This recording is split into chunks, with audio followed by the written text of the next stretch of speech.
Hallo und herzlich willkommen auf Epic. Heute bei uns die Regenjacke Spezialkräfte RRS1 von Recon Company.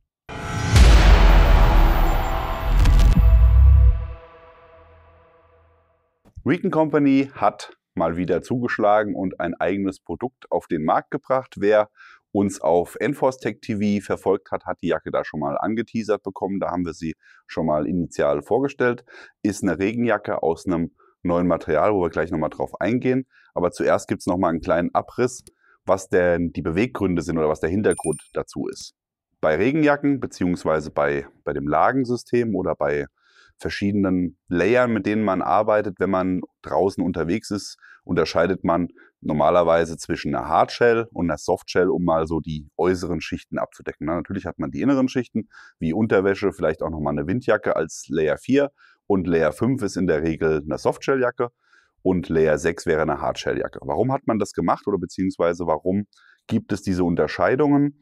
Die Softshelljacke ist primär dafür ausgelegt, ein bisschen Wind abzuhalten und auch Nässe abzuhalten, aber jetzt nicht als kompletter Nässeschutz konzipiert. Also eine Softshelljacke wird auf kurz oder lang irgendwann durchnässen, ist aber vom Material her relativ dünn und auch so, dass sie sehr schnell wieder trocknet. Also der Grundgedanke dahinter ist, dass man bei einer Softshell nass wird, aber eben halt auch schnell wieder trocknen kann. Natürlich gibt es dann auch nochmal Softshelljacken, die nochmal eine Isolationsschicht mit eingearbeitet haben, aber wir unterhalten uns jetzt erstmal nur über Jacken, die ohne eine zusätzliche Funktion wie eine Isolationsschicht kommen.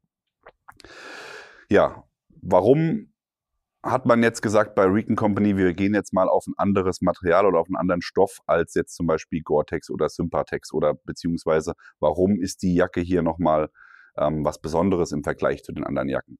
Eine Hardshell, der Name sagt schon irgendwo, ist in der Regel sehr hart, also meistens vom Material her relativ steif und eben ja, man fühlt sich nicht so wohl in so Regenjacken. Das werdet ihr vielleicht auch schon festgestellt haben, sei es ein Poncho, um jetzt mal ohne Membran arbeiten zu können, also einfach eine Gummihaut, die oben drüber getragen wird, oder auch Hardshelljacken von anderen Herstellern. Sie sind in der Regel dann nur im Einsatz, wenn es wirklich regnet. Und das ist das Besondere an der RRS1 von Recon Company. Die ist vom Material her so weich und so angenehm auf der Haut zu tragen, dass wir sagen, da kann man auf jeden Fall die Level 5 Schicht, die Softshell-Schicht eigentlich weglassen. Ich habe hier mal mitgebracht für euch einmal Sympatex und einmal Gore-Tex. Das ist Gore-Tex Packlight von Carinthia und das hier ist Sympatex von der US Army, Vorgänger von der ECWCS Generation 2. Also die Org Industries Improved Rain Suit ist das. Und da haben wir einfach mal, dass man auch mal hört, wie die vom Geräuschfaktor sind. Das wäre jetzt hier Gore-Tex. Kennt man, ja. Sympatex, auch das ist nochmal deutlich steifer als das Gore-Tex Packlight. Und hier im Vergleich habe ich dann hier die Regenjacke von Recon Company. Und da sieht man auch schon vom Außenmaterial, es ist viel weniger glänzig, also es ist ganz matt und es ist auch sehr, sehr weich. Also es ist tatsächlich von den Eigenschaften her wie eine Softshell zu betrachten, nur eben, dass man eine Wasserdichtigkeit wie bei einer Hardshell hat. Ich habe es mal für die Kontinuität im Video andersrum hingehängt. Mal gucken, wie der Kameramann das rausreißen kann. Okay, aber steigen wir mal ein und jetzt habt ihr schon mal den Hintergrund zu dieser Jacke gehört und jetzt schauen wir uns an, was die Jacke denn zu bieten hat. Beim Material setzt Recon Company hier beim Obermaterial auf 90% Polyamid und 10% Elastan. Das gibt dann natürlich auch das schöne Softshell-Feeling, also sehr, sehr weich, sehr, sehr matt und eben auch ein bisschen stretchy durch den Elastananteil, um eben dann dieses Softshell-Gefühl zu geben, was man sich auch bei einer Regenjacke eigentlich immer wünscht. Beim Innenmaterial oder beim Unterstoff hat man 100% Polyester eingesetzt. Und für die Membran ist hier eine PU-Membran 100% eingesetzt worden, die eine Wassersäule hat von 10.000 mm und eine Atmungsaktivität mit einem RET-Wert von ca. 11 Quadratmeter. Das heißt, hier hat man von der Atmungsaktivität, wenn man das mal in so eine Kategorien einteilt, sind wir hier schon bei sehr atmungsaktiv, also es gibt, glaube ich, 4 Stufen und die höchste wäre dann äußerst atmungsaktiv. Das fängt dann so bei 20.000 Quadratmeter an. Das heißt, wir sind hier schon in einem sehr, sehr guten Wert unterwegs, was die Jacke eben halt dann auch gut atmen lässt. Also tatsächlich alle Eigenschaften von einer Softshell, nur eben halt mit einer sehr hohen Wassersäule, um die Wasserdichtigkeit zu gewährleisten. Für die Wasserdichtigkeit haben wir natürlich auch einen Regen gebraucht. Das hat die ganze Zeit geregnet in den letzten Wochen, aber immer wenn wir eben draußen waren mit der Jacke, war keine Kamera dabei. Deswegen haben wir hier einmal den Regen für euch simuliert, damit ihr sehen könnt, wie die Wasserdichtigkeit ist. Wir werden das natürlich nochmal monitoren bzw. beobachten und langfristig auch testen und die Jacke so gut wie es geht oft tragen, um euch da auch nochmal ein Feedback zu geben, wie lange sie auch auf Dauer hält. Aber hier einfach schon mal für euch, dass ihr mal sehen könnt, wie sie sich mit Wasser verhält. Die Materialien und die Wasserdichtigkeit haben wir jetzt abgeschlossen. Jetzt geht es nochmal um die Features. Wir haben hier bei der Jacke einen durchgängigen Reißverschluss auf der Front. Ein Einwegezipper ist das, der sich von oben bedienen lässt. Alle Zipper sind hier mit einer Zughilfe versehen, also mit einem Zipperpull, der hier mit Schrumpfschlauch versehen ist. Das heißt, der ist super griffig, auch mit Handschuhen. Und die Reißverschlüsse sind alle mit einem wasserdichten Profil. Also es sind keine regulären Reißverschlüsse, sondern tatsächlich wasserabweisende Reißverschlüsse. Die Nähte der Jacke sind natürlich alle getaped auf der Innenseite und sind auch auf der Jacke so platziert, dass ihr hier keine Nähte habt, wo Druckstellen entstehen können, wie zum Beispiel mit dem Tragen von einem Rucksack oder einem Chest-Rig. Das heißt, die Nähte sind hier auf die Brust verlegt worden und eben in den oberen Rückenbereich, um dann eben hier nicht zu stören. Ihr habt für den Hauptzipper hier nochmal eine Zippergarage im oberen Bereich, um eben hier dann auch nicht den Bart einzuklemmen oder dass der Reißverschluss am Kinn stören könnte. Und auf der Front dann jeweils nochmal zwei große Brusttaschen, die hier ebenfalls mit einem wasserdichten Profilreißverschluss versehen sind. Und da könnt ihr dann hier eure Hände drin parken. Geht hier über die ganze Fläche, die man hier auch sehr schön durch die Nähte sehen kann. Auf den Oberarmen habt ihr eine große Oberarmtasche, rechts und links jeweils.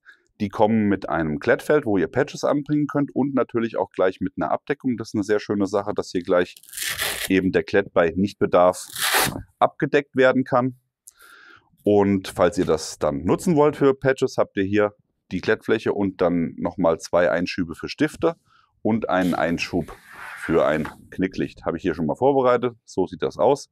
Das heißt, wenn man jetzt hier zum Beispiel zur Eigenmarkierung, wenn man nachts unterwegs sein sollte, kann man hier dann ein Knicklicht reinstecken und durch die Aussparungen hier im Klett leuchtet es dann hier durch und man verliert es eben auch nicht. Ansonsten die Tasche hier mit einem Reißverschluss auf der Vorderseite und mit dem Eingriff von vorne. Das heißt, man kann hier auch wirklich immer gut eingreifen. Für alle, die übrigens die Materialien und die Größe und die generellen Bezeichnungen und das Herstellungsland suchen, das findet ihr in der linken Oberarmtasche. Da ist dann hier das Label untergebracht, nicht wie üblich hinten im Nacken, sondern hier. Nur, dass ihr Bescheid wisst, falls ihr das sucht. Wir haben es nämlich gesucht. Okay. Weiteres Ausstattungsmerkmal ist natürlich ganz wichtig, auch wenn die Atmungsaktivität hier sehr hoch ist bei der Jacke, hat man unter den Armen nochmal eine Achselbelüftung, auch hier wieder wasserdichtes Profil, zwei YKK-Zipper, die von beiden Seiten bedient werden können und damit kann ich dann hier unten aufmachen, um eben hier dann auch nochmal die Belüftung zu gewährleisten. Die Ärmelbündchen werden mit Klett eingestellt, das heißt hier könnt ihr die Weite regulieren, um eben auch vorne eine Dichtung hinzubekommen. Der Jackenabschluss ist hier mit einem Kordelstopper versehen und mit einem Schockcord. Das Ganze ist hier nach oben gelegt, das heißt, ich kann hier auch sehr angenehm das Ganze nach oben wegziehen und hier dann mit dem Kordelstopper justieren, um eben den Jackenabschluss unten dicht zu machen. Die Kapuze der Jacke kann im Kragen versteckt werden. Das heißt, es ist ein Stehkragen, der immer aufgerichtet ist. Und wenn ihr die Kapuze nicht haben wollt, gerade auch wenn ihr mit Plattenträger oder Chest-Rig arbeitet und die Jacke dann tragt, kann man hier die Kapuze in der Zwischenzeit in dem Kragen verstauen. Dazu sind auch wieder zwei Zipper vorhanden und da kann ich dann die Kapuze herausholen. Die Kapuze selbst hat hier, wie ihr sehen könnt, auf der Vorderseite einen Schirm, um hier eben auch nochmal ein bisschen Schutz für die Augen oder fürs Gesicht zu liefern. Und wir haben natürlich auch eine Verstellung für die Weite. Das Ganze lässt sich einmal am Hinterkopf über einen Kordelstopper verstellen und hier vorne im Seitenbereich. Und das ist tatsächlich auch eine coole Sache. Man kennt das ja häufig, dass man bei einer Regenjacke mit Kapuze, auch wenn die Kapuze weggepackt ist, dann immer hier irgendwelche Bändel hat, die dann da herunterhängen, um die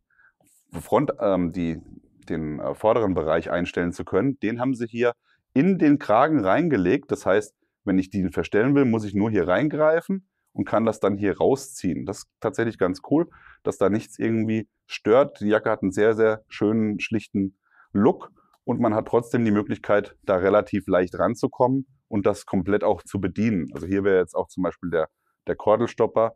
Und das Ganze ist nicht im Stoff eingearbeitet. Manchmal muss man sich da ein bisschen schwer tun, wenn das im Stoff eingearbeitet ist, um das verstellen zu können. Das ist hier von der Exponierung her perfekt gelöst. Bleibt eigentlich nur noch was über die Größe zu sagen. Die Jacke hat einen relativ lockeren Schnitt, ist aber jetzt auch nicht ultra weit. Das heißt, ich trage in der Regel bei Jacken XL, habe ich jetzt hier auch bei der Jacke. Könnt ihr hier einmal am Mann sehen bei mir. Die ist jetzt von der Passform her so, dass ich jetzt unten drunter nicht groß layern könnte. Also wenn ich jetzt layern wollte, müsste ich mit meinem dicken Bauch auf XXL gehen. Aber für normal schlanke Menschen ist es kein Problem, dann auch nochmal eine Isolationsjacke drunter ziehen zu können. Das war die Vorstellung der Recon Company Regenschutzjacke Spezialkräfte RRS 1. Wir finden sehr, sehr gut gelungene Jacke. Vor allem gefällt uns sehr gut, dass die Jacke für eine Hardshell sehr leise ist. Das heißt, es ist endlich mal eine Regenjacke, die man auch gerne anzieht, wenn es eben nur windet oder wenn man eben sagt, ich brauche jetzt nicht 5 verschiedene Jacken, um für jedes mögliche Wetter gerüstet zu sein und möchte jetzt auch vielleicht nicht unbedingt dann nochmal eine Jacke zusätzlich im Rucksack mit mir rumschleppen müssen, sondern ich habe eigentlich eine Jacke, die als äußere Schicht fungiert und nur für die Isolation, also wenn ich nochmal einen Kälteschutz brauche, ziehe ich irgendwas unten drunter und habe dann diese eine Jacke als Endlösung.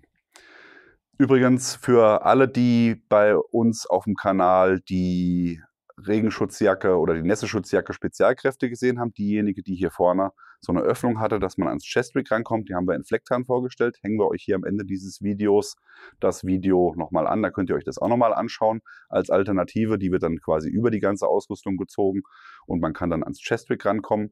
Die gab es in Flecktarn, da hatten wir dann auch schon mal die Frage gestellt, ob ihr die gerne in anderen Farben nochmal sehen würdet. Und da habe ich jetzt schon mal nachgefragt für euch. Die kommt jetzt auch demnächst auf den Markt, ist gerade in der Produktion bei Recon Company. Werden wir dann auch nochmal hier vorstellen, weil ich weiß nicht, ob auch dann in den gedeckten Farben wie Steingrau, Oliv und Schwarz, wie es hier zu sehen ist, ob dann auch das neue Material verwendet wird oder ob eben dasselbe Material wie bei Flecktarn im Einsatz ist. Aber das werden wir dann sehen und euch nochmal im Detail vorstellen. Die RRS 1 gibt es in Steingrau, Oliv und Schwarz in allen notwendigen und gängigen Größen. Bei Recon Company direkt, ist ja logisch. Und der Link dazu ist hier unten eingeblendet. Was sagt ihr dazu? Ich bin sehr gespannt, wenn ihr die Jacke mal im Test habt, wie ihr sie findet. Wir werden sie ausgiebig und intensiv testen. Wir haben hier ein paar Exemplare und werden die im Team verteilen. Und dann schauen wir mal, wie die Jacke sich so auf Dauer schlägt. Aber bisher Ersteindruck, hervorragende Verarbeitung, alles perfekt. So muss eine Regenjacke sein. Ansonsten, wie immer an dieser Stelle, liken, Abo, Glocke klicken. Wir sind raus. Bis dann. Macht's gut. Bye, bye.